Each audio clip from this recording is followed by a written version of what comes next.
So this HOA president literally kicks down my cabin door right when I'm having a beer with the state's attorney general. She just committed 6 felonies in front of the one person in America who could throw her ass in prison.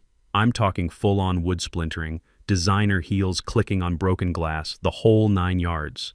This woman in her $1,000 blazer, reeking of that aggressive perfume that probably costs more than my truck payment, storms into my grandfather's cabin screaming about violations and jurisdiction like she owns the place. Zero clue who she just barged in on. Zero clue she's live streaming her own arrest warrant to 3,000 followers. 6 months earlier, I thought Karen was just your typical power-drunk neighbor. Turns out she was running a $250,000 embezzlement scheme, and I was about to accidentally burn her entire criminal empire to the ground. What would you do if some HOA psychopath invaded your private property during the most important meeting of your life? Drop a comment below and tell me where you're watching from. I guarantee half of you have dealt with these neighborhood dictators before. Let me back up and tell you how this whole nightmare started. 6 months ago, life was pretty damn good. My name's Marcus Henley, I'm 52, and after 30 years of crawling through muddy trenches installing power grids across 3 counties, I'd finally earned my retirement. The crown jewel? My grandfather's fishing cabin on Clearwater Lake. 2 acres of pure heaven that old Pop bought back in 1963 for $800. Can you believe that? $800 for lakefront property that's now worth more than most people's houses. This wasn't some fancy McMansion, mind you. We're talking hand-hewn logs, a stone fireplace that Pop built with his own calloused hands, and a screened porch that creaked in all the right places. I'd kept it completely off-grid by choice. Solar panels humming quietly on the roof, well water that tasted like childhood memories, and a septic system that actually worked better than most city setups. The morning mist rising off the lake each day reminded me why Pop chose this spot. He used to say the land picks you, not the other way around. Smart man. He also used to say, Marcus, when someone wants your land real bad, find out why, because it's usually worth more than they're telling you. Then she showed up. Delilah Cromwell, though everyone just called her that HOA psycho, rolled into our peaceful lake community like a tornado in designer clothing. 58 years old, fresh from some California subdivision where apparently being neighborhood dictator was a full-time career. She drove this pearl-white Escalade with vanity plates that read Rule 1, I kid you not, and wore her HOA president badge on her blazer like it was a sheriff's star. The woman had one mission in life: transform our rustic lakefront into what she called an upscale resort community. But here's what I didn't know then. 3 elderly couples had already sold their cabins to interested buyers within 2 months of her arrival. Funny coincidence, right? Her first act of war came on a Tuesday morning. I'm sitting on Pop's porch, drinking coffee and watching a pair of loons teach their babies to dive, when I hear these sharp clicking sounds on my wooden dock. Designer heels. At 7 a.m., on my private property. 10 minutes later, she's taping this official-looking notice to my screen door. Violation citation. Unsightly dock structure damaging community property values. Fine, $500. Compliance required within 72 hours or daily penalties will accrue.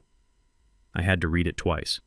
My weathered dock, the same one Pop and I had reinforced together when I was 12, was apparently an eyesore threatening the entire neighborhood's real estate market.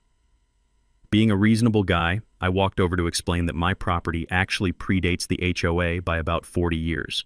You know what she said to me? Standing there in my own driveway, hands on her hips like she owned the place.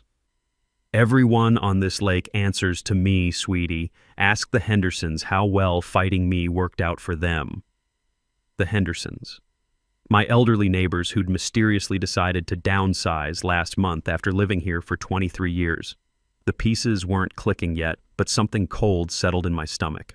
That's when she started her photography session, circling my cabin like a real estate appraiser, snapping pictures of my solar panels, my vegetable garden, even my grandfather's hand-carved porch railings. The smell of her chemical air freshener wafting from that idling Escalade made me want to gag.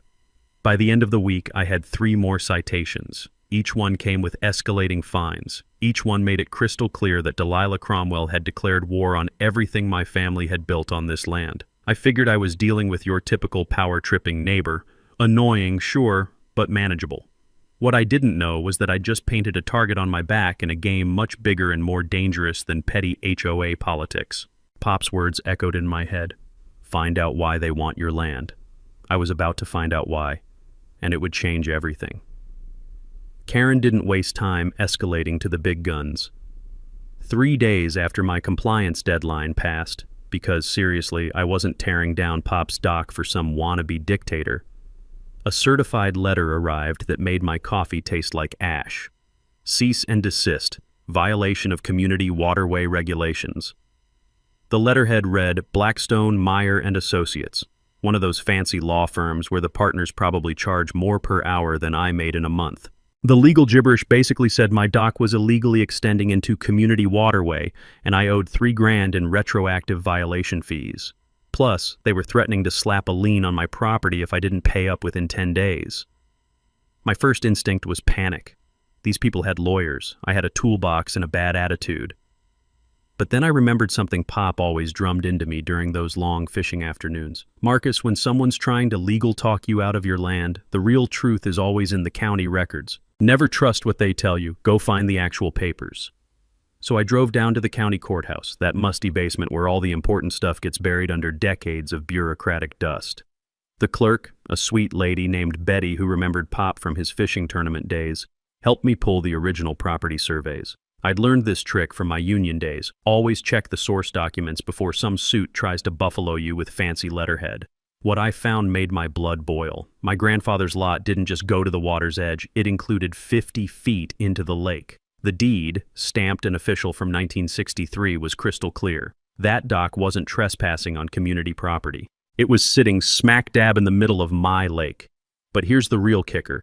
The HOA wasn't established until 1998, 35 years after Pop bought his land. I remembered my old foreman always saying that older properties often have rights that newer developments can't touch. Something about grandfathered exemptions that trump any neighborhood association nonsense. Armed with copies of everything, I marched back to my cabin feeling pretty damn proud of myself.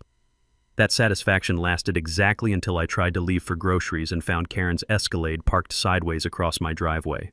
Not beside it, not near it, directly blocking it, like she was conducting some kind of one-woman traffic stop. When I knocked on her window, she rolled it down just enough to speak through the gap. "Oh, Marcus, I'm just reviewing the community parking regulations. This might take a while." The mechanical hum of her idling engine mixed with that sickly sweet air freshener created this surreal bubble of passive-aggressive insanity. Here I was, a grown man who'd built half the county's electrical infrastructure, being held hostage in my own driveway by a suburban soccer mom with a power complex. But Karen was just getting warmed up. Within a week, she'd organized something called the Lakeside Beautification Committee, which sounds nice until you realize it was basically a hit squad targeting anyone who didn't fit her country club vision. Suddenly, neighbors who'd waved at me for years were crossing the street to avoid eye contact. Her Facebook posts were masterpieces of passive-aggressive warfare, concerned about eyesore properties affecting all our home values. Some people just don't care about the community, lakeside strong, property values. The comments section turned into a feeding frenzy. People I'd known for decades were suddenly experts on property law, parroting Karen's talking points like she was some kind of real estate prophet. 3 of my neighbors actually apologized to me privately. Tom and Susan Martinez pulled me aside during my evening walk and confessed that Karen had strongly suggested they complain about my property or face their own citation blitz. Apparently, she'd already targeted old Mr. Peterson for having non-regulation window boxes and threatened the young couple with the baby over their unsightly playground equipment. "She's got something on everyone," Tom whispered, glancing around like Karen might be hiding in the bushes with a camera. "Her husband works up at the state capitol. Connected, you know, political stuff." That hit me like a cold slap. This wasn't just neighborhood drama anymore. This woman had reach beyond our little lake community. That night, I found orange spray paint covering my mailbox, bright, aggressive strokes that spelled out "comply or leave." My security camera, solar-powered and hidden behind a pine tree, caught everything, including Karen's license plate as she drove away at 2:30 a.m. When I called the sheriff's office the next morning, guess who showed up? Deputy Chad Cromwell, Karen's nephew. He took one look at the vandalism report, shrugged, and said, "Probably just kids. You know how they are." The rough texture of that spray paint under my fingers as I tried to scrub it off felt like sandpaper against my soul. Pop used to say, "Sometimes you need bigger guns for a bigger fight." Time to find some bigger guns. Karen's next move came disguised as civic duty. which somehow made it even more infuriating. She'd figured out that direct confrontation wasn't working, so she decided to weaponize the entire county bureaucracy against me. It started with a polite knock on my door from Building Inspector Dale Morrison, a guy I'd actually worked with on several projects over the years. The awkward look on his face told me everything I needed to know before he even opened his mouth. "Marcus, I'm real sorry about this, but I got a complaint about unpermitted structures on your property. You know I have to follow up on these things." 3 hours later, Dale had crawled through every inch of my cabin with his clipboard and measuring tape. His conclusion? Everything was not only up to code, but actually exceeded current safety standards. Pop might have been old school, but he'd built things to last. "Whoever filed this complaint," Dale muttered as he packed up his gear, "either doesn't know what they're talking about, or they're just trying to waste everyone's time." The next day brought Environmental Officer Janet Bennett, investigating reports of my septic system contaminating the lake ecosystem. Again, perfectly functioning. Better than most new installations, she admitted. Then Fire Marshal Bob Rodriguez showed up to examine my solar panels for hazardous electrical violations. Clean bill of health there too. Each inspection cost me a day of peace and a chunk of my retirement sanity. But more importantly, each false report was creating an official paper trail that made me look like some kind of problem property owner. I remembered something my union rep used to warn us about. Bureaucratic harassment was a classic tactic because it looked legitimate on paper, even when it was pure malicious bullshit. While I was dealing with the inspection parade, Karen was busy playing her media game. She'd managed to get herself interviewed by Channel 7's Community Spotlight segment, positioning herself as this concerned citizen fighting to protect our family-friendly lake environment. The news story was a masterpiece of selective editing. She showed carefully angled photos that made my cabin look like some kind of backwoods shack, talked about dangerous conditions threatening children's safety, and painted herself as a brave advocate standing up against irresponsible property owners. What really got my blood boiling was watching her stand on my dock, the one she claimed was illegally trespassing, while she delivered her concerned citizen performance for the cameras. The crisp sound of my phone buzzing with angry texts from neighbors who'd seen the story felt like machine gun fire. Half the lake community now thought I was some kind of environmental menace. But here's where Karen made her first real mistake. She got greedy. My old buddy Jake Martinez from the Electricians Union called me up after seeing the news story. "Marcus, that lady's full of shit and everyone knows it. You built half the clean energy infrastructure in this county. Hell, your solar setup is the one I use as an example when I'm training apprentices." Within 2 days, Jake had organized a parade of my former coworkers to drive by and inspect my property. Turns out having 20 master electricians publicly vouch for your work tends to shut down the hazardous installation narrative pretty quick. That's when things started getting interesting. My lawyer buddy Chuck Davis, we'd gone to high school together, stopped by for a beer and mentioned something that made my ears perk up. "You know, Marcus, the Attorney General's office has been investigating HOA corruption cases across the state. Several communities reporting similar harassment patterns to what you're describing." "What kind of patterns?" I asked, though I was pretty sure I already knew the answer. "Elderly homeowners getting hit with frivolous citations, property values artificially driven down, mysterious buyers swooping in with cash offers. Ring any bells?" It rang every damn bell I had. Chuck explained that these schemes usually involved someone with political connections providing cover while the harassment campaign drove out longtime residents. The properties would then get flipped to developers for massive profits. "The AG's office is looking for witnesses," Chuck continued. "People who've documented the harassment and can prove the pattern. Someone like you might be exactly what they need." The mechanical hum of my refrigerator seemed unnaturally loud as that information sank in. Karen wasn't just some power-drunk neighbor. She was potentially part of something much bigger and more systematic. That night, I started a detailed log of every interaction, every citation, every inspection that had mysteriously appeared on my calendar. I also started researching Karen's background more carefully. Turns out her husband, Robert Cromwell, wasn't just some minor state employee. He was the Democratic Party treasurer, a position that gave him access to development plans, zoning changes, and political favors across multiple counties. The smell of fresh coffee mixing with morning lake air usually calmed me down, but now it just reminded me how much I had to lose. This wasn't about HOA fees anymore. This was about whether I'd be the next victim in someone else's get-rich-quick scheme. Karen's next phase made everything that came before look like a friendly disagreement. She'd apparently decided that bureaucratic harassment wasn't moving fast enough, so she switched to full-scale character assassination. It started with a Facebook post that made my stomach drop. Urgent. Safety concerns about aggressive behavior from lakefront resident. Please keep your children away from the Eastern Shore area. We'll be filing for protective measures.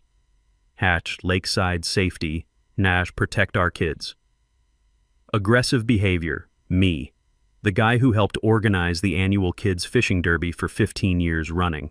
Within hours, that post had been shared 43 times. The comments section turned into a digital lynch mob of people who'd never even met me, all convinced I was some kind of dangerous lunatic based on Karen's carefully crafted victim narrative. I always thought something was off about that man. Heard he threatened an HOA board member. Thank God we have brave people like Delilah looking out for us. The really sick part? Half these comments came from profiles with generic stock photos, the kind of fake accounts that political operatives use to amplify their messaging. Karen wasn't just spreading lies, she was orchestrating a professional smear campaign. 2 days later, she filed for a restraining order. The petition, which became public record, painted me as an unstable individual making verbal threats against community leaders. Complete fabrication, but it didn't matter. The filing alone became proof that I was dangerous. Judge Patricia Hendricks, who actually knew my family from way back, took one look at Karen's evidence and dismissed the request for lack of credible documentation. But the damage was done. Now there was an official court document with my name and the word threats on it. The emotional toll was starting to get to me. I'd sit on Pop's porch in the evenings, nursing a beer and questioning whether this fight was worth destroying the peaceful retirement I'd worked 30 years to earn. The weight of his leather recliner felt different now, less like comfort, more like the responsibility of carrying on a legacy that someone was systematically trying to erase. But just when I was starting to consider throwing in the towel, something beautiful happened. The community started fighting back. Judge Hendricks wasn't the only one who remembered my family. Retired Judge William Bill Carter, who used to fish with Pop back in the 70s, showed up at my door with a thermos of coffee and some unsolicited legal advice. Marcus, that woman's playing a game your grandfather would have seen right through. She's counting on you feeling isolated and overwhelmed. Don't give her that satisfaction. Bill explained that documented harassment campaigns like this usually indicated larger criminal activity. People don't go to this much trouble over petty neighborhood disputes. There's money involved here, big money. The local VFW Post, where I'd been a member for 20 years, issued a statement calling Karen's accusations baseless attacks on a decorated community member. The Historical Society chimed in, highlighting my cabin's cultural significance as one of the last original structures on the lake. Even the environmental group that monitored lake water quality praised my sustainable living model. It felt like the entire decent part of our community was rallying around me. The bitter taste of stress was finally giving way to something that felt like hope. But Karen wasn't done, not even close. Her next move was diabolical in its simplicity. She somehow convinced the utility company to investigate irregularities in my electrical service. For 3 days, I had no power while they reviewed my solar grid connection for safety violations. Then came the false police reports. Suspicious activity at my cabin during broad daylight. Loud noises suggesting potential domestic disturbance when I was clearly alone. Possible drug activity based on the unusual number of visitors who turned out to be union buddies stopping by to show support. Each call brought sheriff's deputies to my door. Each visit created another incident report. Each report added to the growing file that made me look like a problematic resident. The most infuriating part was that Deputy Chad Cromwell was usually the responding officer. He'd show up, ask a few perfunctory questions, and leave with this smirk that said he knew exactly what his aunt was doing. During one particularly surreal visit, he actually had the balls to say, "You know, Mr. Henley, if you just apologized to my aunt and brought your property into compliance, all these problems would probably go away." That's when I realized this wasn't just about me anymore. Karen was showing other property owners what happened when you didn't bend the knee. The Hendersons, the elderly couple who'd mysteriously decided to sell, probably went through this exact same nightmare. The electronic ping of my phone became a source of anxiety instead of connection. Every notification could be another neighbor turning against me, Another false report. Another twist in Karen's psychological warfare campaign. But it also brought messages of support from people I'd forgotten even knew me. The fight was far from over, but I was finally understanding the rules of the game. The breakthrough came when I was doing the most boring thing imaginable, organizing paperwork for my meeting with the Attorney General's office. Chuck had arranged the whole thing, explaining that they needed detailed documentation for their statewide HOA corruption investigation. I was sitting at Pop's old oak table, surrounded by stacks of citations, inspection reports, and legal threats, when something caught my eye. One of Karen's violation notices had this tiny footer I'd never paid attention to before. Fines payable to Lakeside Estates Community Improvement Fund, account number 847291. Community Improvement Fund. That sounded official enough, but something about it nagged at me. Maybe it was 30 years of reading electrical contracts and spotting the fine print that contractors use to screw over homeowners, but I decided to dig deeper. The county clerk's office had become my second home by this point, so Betty knew exactly what I was looking for when I asked about HOA financial records. She pulled up the public filings and spread them across the counter like she was dealing cards. "Here's the thing, Marcus," she said, adjusting her reading glasses.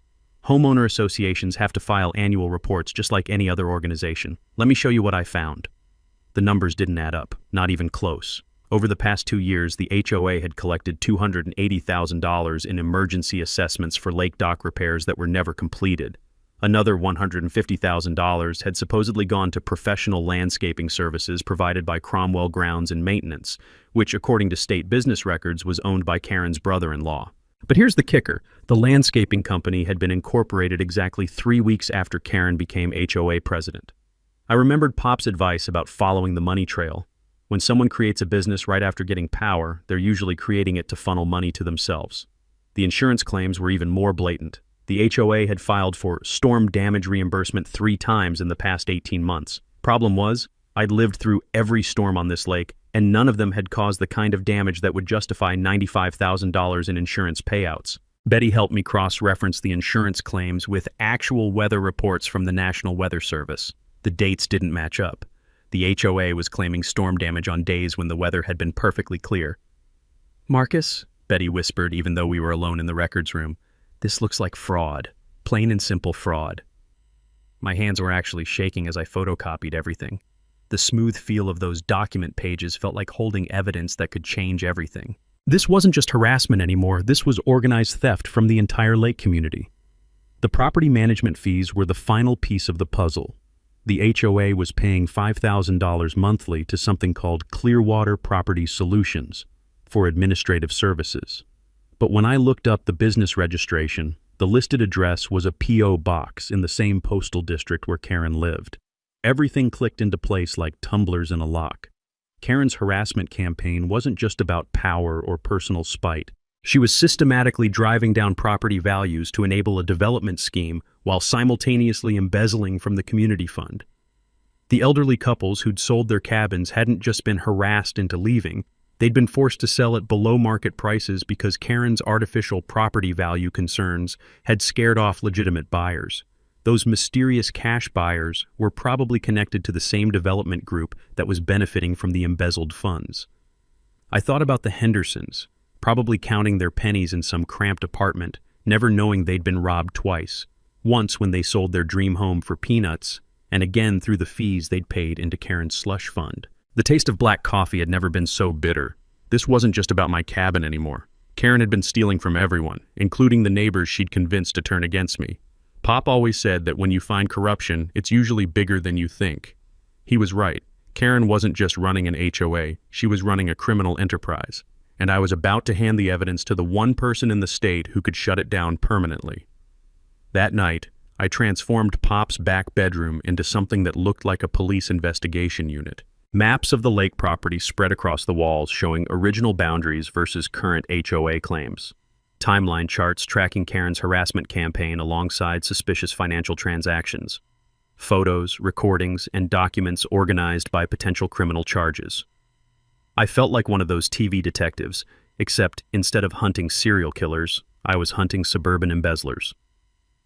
The Attorney General's office had assigned 2 prosecutors to my case, Sarah Mitchell and David Bennett, who arrived the next morning looking like they meant business. Sarah was this sharp-eyed woman in her 40s who reminded me of the safety inspectors who used to keep us honest on job sites. David was younger, maybe early 30s, but he had this quiet intensity that suggested he'd already sent plenty of white-collar criminals to prison. "Mr. Henley," Sarah said, spreading the financial documents across Pop's dining table, "what you've uncovered here goes way beyond simple HOA harassment. This is systematic fraud that could impact dozens of families." David pulled out a tablet and started connecting dots I hadn't even seen. "We've been investigating similar schemes in 4 other counties. The pattern is always the same. Politically connected individuals use HOA positions to manipulate property values while embezzling community funds." That's when they told me about the FBI involvement. Agent Rebecca Torres from the White Collar Crime Unit had been tracking development fraud across the region. Apparently, my documentation was the missing piece that could tie together multiple ongoing investigations. "The beauty of financial crimes," Agent Torres explained during our video call, "is that everything leaves a paper trail. Your HOA records show classic money laundering, fake invoices, shell companies, insurance fraud. But we need more than just documents. We need witnesses and recorded evidence of ongoing criminal activity." Chuck, my lawyer buddy, had been working behind the scenes too. He'd connected with 17 other lakefront families who'd experienced similar harassment. When we gathered them at the VFW hall, their stories painted a picture that made my blood boil. The Thompsons had paid $8,000 in bogus violation fines before selling their cabin for 30% below market value. The Garcias had been hit with emergency assessments totaling $12,000 for lake improvements that never materialized. Old Mrs. Patterson had been so intimidated by Karen's legal threats that she'd moved in with her daughter in Florida, abandoning the home where she'd lived for 43 years. Every story followed the same playbook: escalating harassment, manufactured violations, pressure to sell. And every family had contributed to that community improvement fund that was really just Karen's personal piggy bank. "Here's what most people don't understand about HOA fraud," explained retired accountant Frank Weber, who'd volunteered to help analyze the financial records. "Homeowner associations are required to file Form 1120 tax returns annually if they meet certain income thresholds. Legitimate organizations file religiously. Corrupt ones usually don't, because honest accounting would expose their theft. Frank had discovered that our HOA hadn't filed proper tax returns in over 2 years, despite collecting hundreds of thousands in fees and assessments. That single fact could trigger federal tax evasion charges on top of everything else. The technical strategy session felt like planning a military operation. We had financial evidence, witness testimony, recorded harassment, and documented fraud. But Agent Torres wanted something bigger. She wanted to catch Karen in the act of actively committing crimes. "The best way to build an airtight case," she explained, "is to create a situation where the suspect's criminal behavior is captured by law enforcement in real time. We need her to incriminate herself on camera." That's when Chuck suggested the perfect setup. "The Attorney General has been looking for an opportunity to announce new HOA reform legislation. What if she held that announcement at Marcus's cabin? It's symbolically perfect, protecting homeowner rights in the exact location where those rights were violated." Sarah's eyes lit up. "And if Karen's pattern holds, she'll absolutely try to disrupt any suspicious activity at Marcus's property. Her need to control the situation will override her common sense." We spent the next week preparing for what Agent Torres called a controlled confrontation scenario. Professional recording equipment hidden throughout my cabin, undercover officers positioned around the lake. Multiple law enforcement agencies coordinated for rapid response. The community coalition had grown too. Local media was alerted to potential breaking news. Social media campaigns were ready to counter any false narratives Karen might try to spin. Support networks were activated for the post-confrontation period. My old union training kicked in. When you're planning a complex job, you prepare for every possible scenario and always have backup systems. We had backup plans for the backup plans. The trap was set. Karen's pattern of behavior was so predictable that we could practically script her next move. All we had to do was wait for her to kick down the door, literally. Karen must have sensed the walls closing in, because her behavior went from calculated harassment to full-blown sabotage. It was like watching a cornered animal lash out in every direction, getting more dangerous as her options disappeared. The first sign was my solar panels mysteriously malfunctioning on a Tuesday morning. I'd wake up to dead batteries and error codes flashing on the inverter display. When my electrician buddy Jake came out to investigate, he found clear evidence of tampering, wire connections loosened just enough to disrupt the system without causing obvious damage. "Marcus, this is professional-level sabotage," Jake said, photographing the evidence with his phone. "Whoever did this knows electrical systems. They wanted to cause problems without leaving obvious fingerprints." But Jake was smarter than Karen gave him credit for. He'd installed a hidden security camera near the electrical panel after the first incident. 2 nights later, we caught her red-handed, creeping around my property at 3 a.m. with a screwdriver and wire cutters. The footage was crystal clear. Karen Cromwell, HOA president and upstanding community member, vandalizing private property under cover of darkness. The acrid smell of her cigarette smoke lingered in the morning air, mixing with the pine scent that usually made me feel peaceful. Next came my boat dock. I'd gone into town for groceries and returned to find my boat drifting halfway across the lake. The heavy-duty chains I'd used to secure it had been cut with bolt cutters.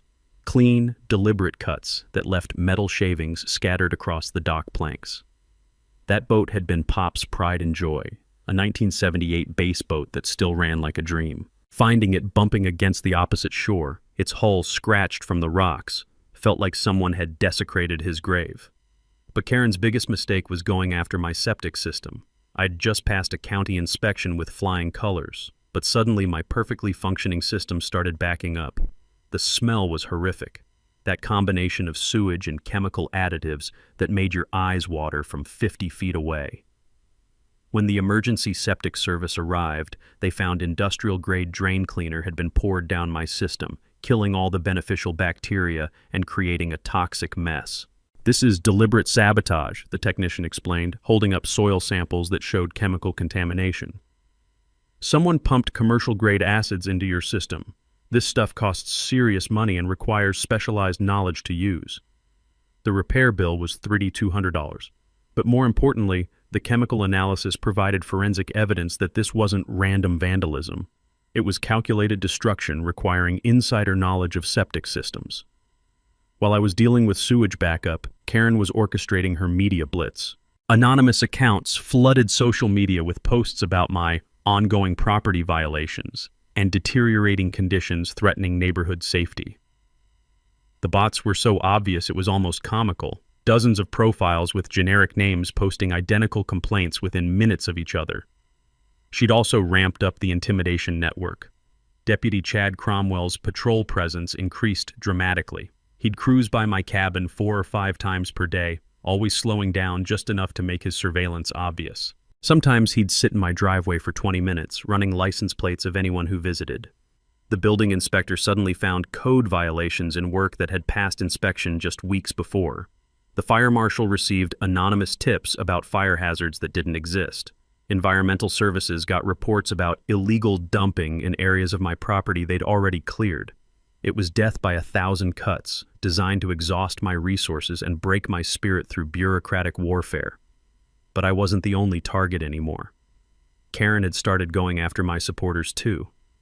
Jake's electrical contracting license was suddenly under review for safety violations. Bill Carter, the retired judge who'd been advising me, received a formal complaint with the State Bar Association about improper legal counsel to non-clients.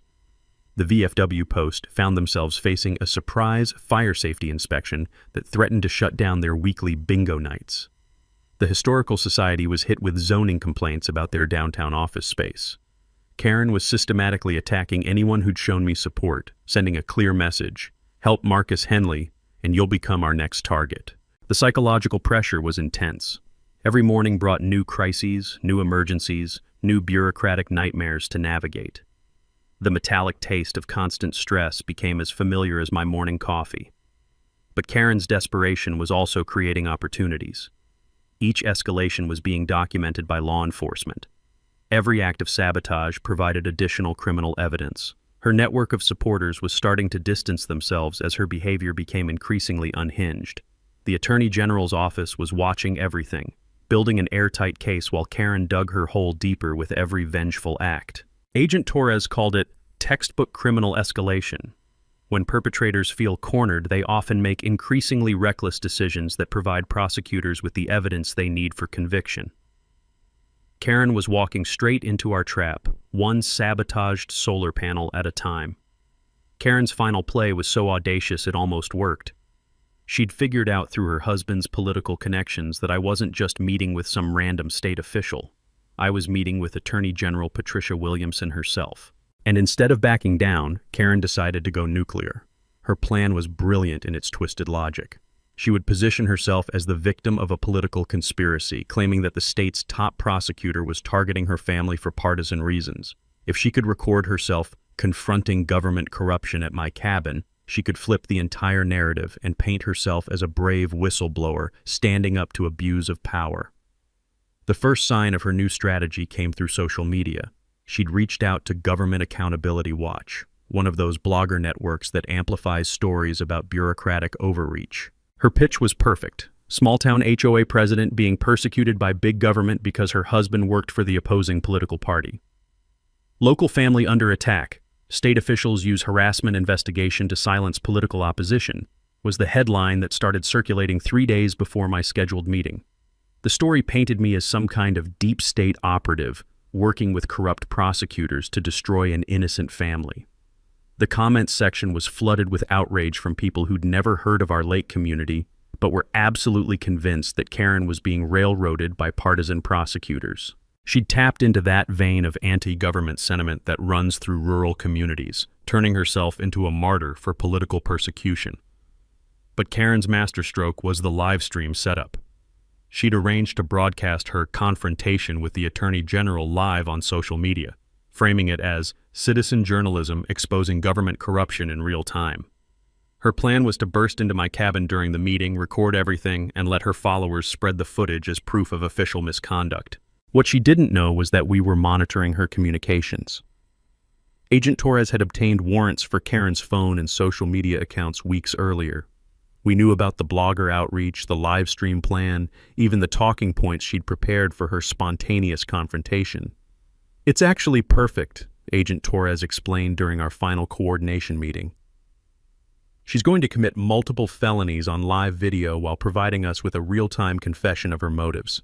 We couldn't have scripted it better." The irony was delicious. Karen thought she was setting a trap for us, but she was actually walking into the most thoroughly documented arrest in HOA history.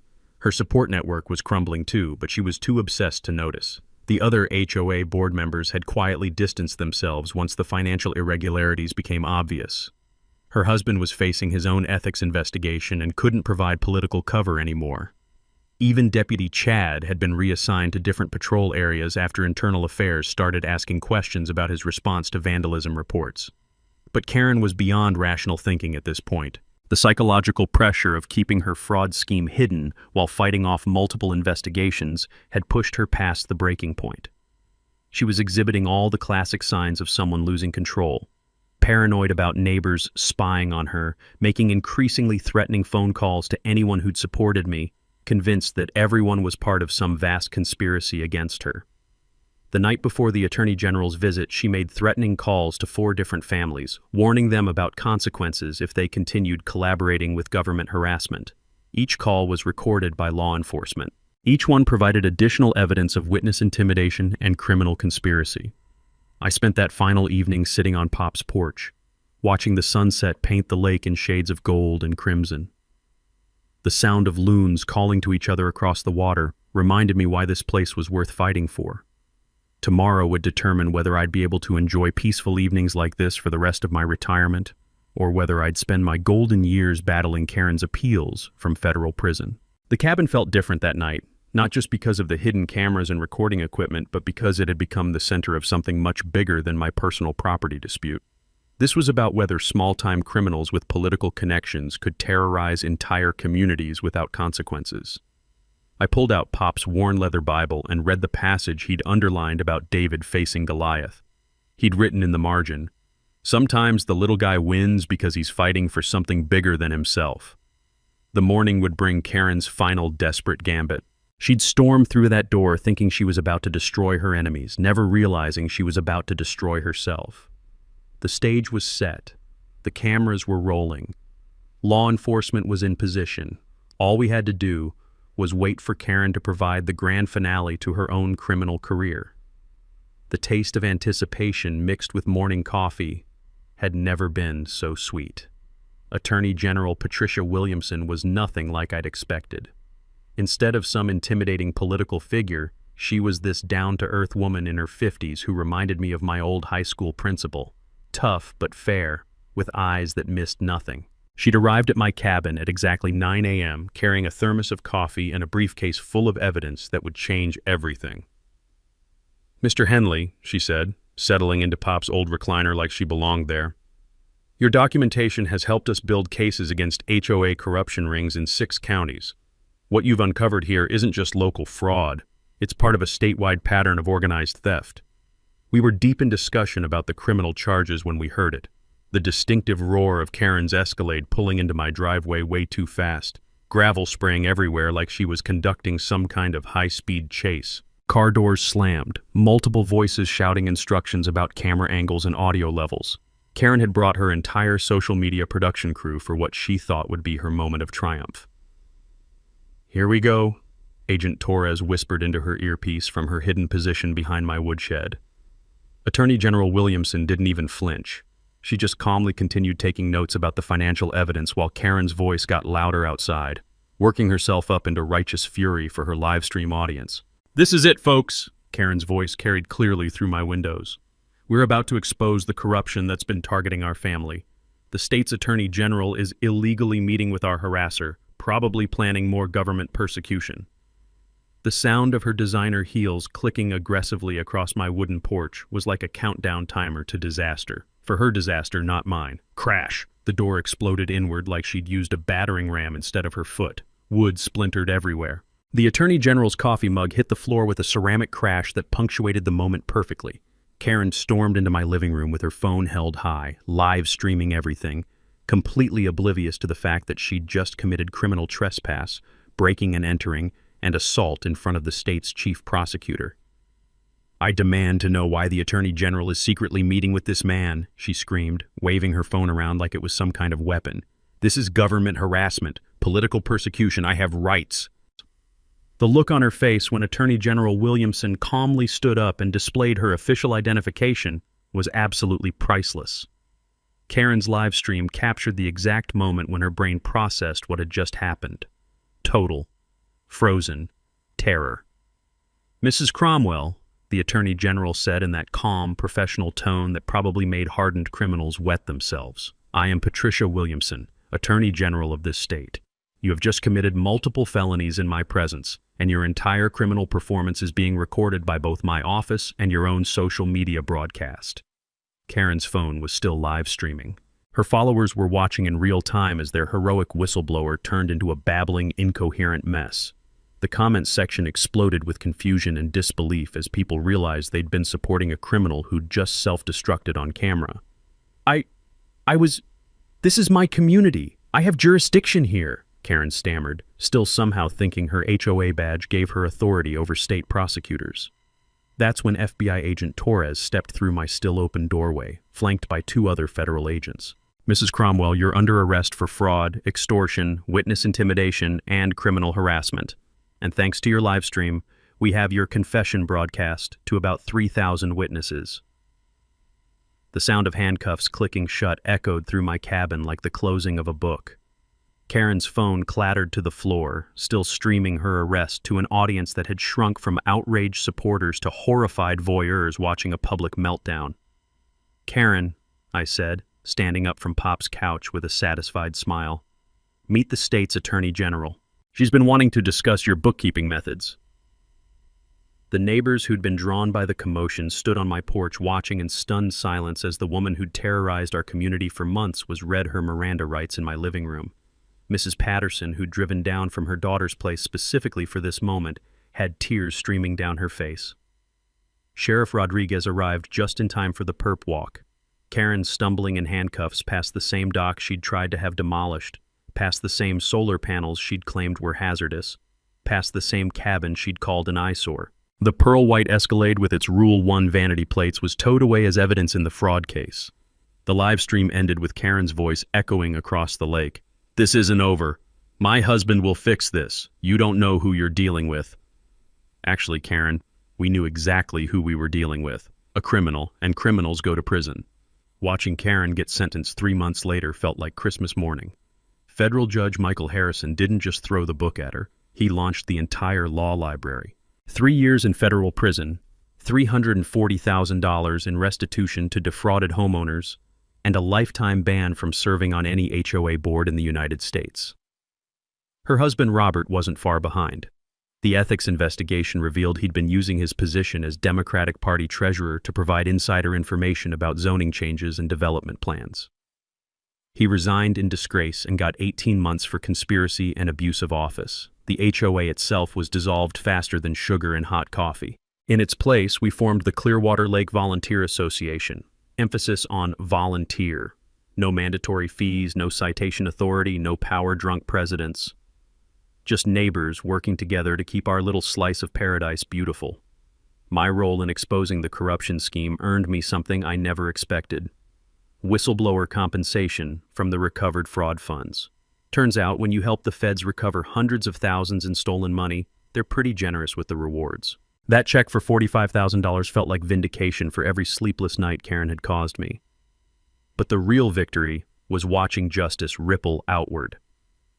Attorney General Williamson used our case as the foundation for new state legislation that I still can't believe has my name on it. The Henley Act requires all HOAs to undergo annual independent financial audits and creates criminal penalties for harassment-based property manipulation schemes. 3 other counties used our evidence to prosecute similar fraud rings. Turns out, Karen's operation was part of a much larger network of politically connected criminals systematically robbing homeowners across rural communities. The FBI's final report identified over 24 related cases spanning 5 states. The families who'd been driven from their homes started coming back too. The Hendersons bought a beautiful new cabin 2 lots down from mine after their old property's fraudulent value concerns were legally voided. Mrs. Patterson moved back from Florida and threw a block party that lasted until sunrise. Property values didn't just recover, they soared. Turns out, when you remove the constant threat of harassment and fraudulent citations, people actually want to live in a peaceful lakefront community. Who would have thought? The transformation went beyond legal victories. Our little lake became a model for sustainable community living. My off-grid cabin, once Karen's target for eyesore citations, now hosts monthly tours for people interested in solar power and environmental stewardship. The State Environmental Agency featured us in their Renewable Energy Showcase program. I established the Pops Legacy Scholarship, using part of my whistleblower compensation. $500 grants for kids entering trade school programs. Pop always believed that working with your hands was the foundation of an honest life. Seemed fitting to help the next generation learn those same values. The annual Clearwater Lake Festival has become a regional attraction, raising money for veterans' housing assistance programs. Last year, we brought in enough to fund 3 tiny home projects for homeless vets. The sweet smell of barbecue and the sound of families laughing together replaced the toxic atmosphere Karen had created. But the best part? The quiet moments. I'm sitting on Pop's porch right now watching the sunset paint the lake in shades of gold and purple. The loons are calling to each other across the water, their voices echoing off the same hills where Pop taught me to fish 60 years ago. My solar panels hum peacefully on the roof, powering a life that's finally my own again. No more certified letters, no more inspection visits, no more designer heels clicking across my dock at dawn. Just the gentle lap of waves against weathered wood and the knowledge that sometimes, if you're stubborn enough and righteous enough, David really can beat Goliath. The documentary crew from Netflix finished filming here last month. HOA Hell, How One Man Took Down a Criminal Empire premieres next spring. They paid me enough to add a guest cabin where other harassment victims can stay while fighting their own battles. Because Karen wasn't unique. There are power-drunk HOA dictators in communities across America, terrorizing elderly homeowners and stealing from community funds. But now there's a roadmap for fighting back. Now I want to hear from you. Drop a comment sharing your own HOA nightmare. Trust me, you're not alone in this fight. These stories need to be told. Hit subscribe if you want more stories about everyday people taking down corrupt systems, because there's a lot more where this came from. Next week, I'm telling you about the city councilman who tried to shut down a veteran's food truck until the owner's Pentagon buddies decided to pay a visit. Thanks for hanging out with us on HOA Stories, where the HOA Karens meet their match. If this story had you cheering or cringing, go ahead and like the video, Drop a comment with your reaction and hit subscribe so you're ready for the next wild HOA tale.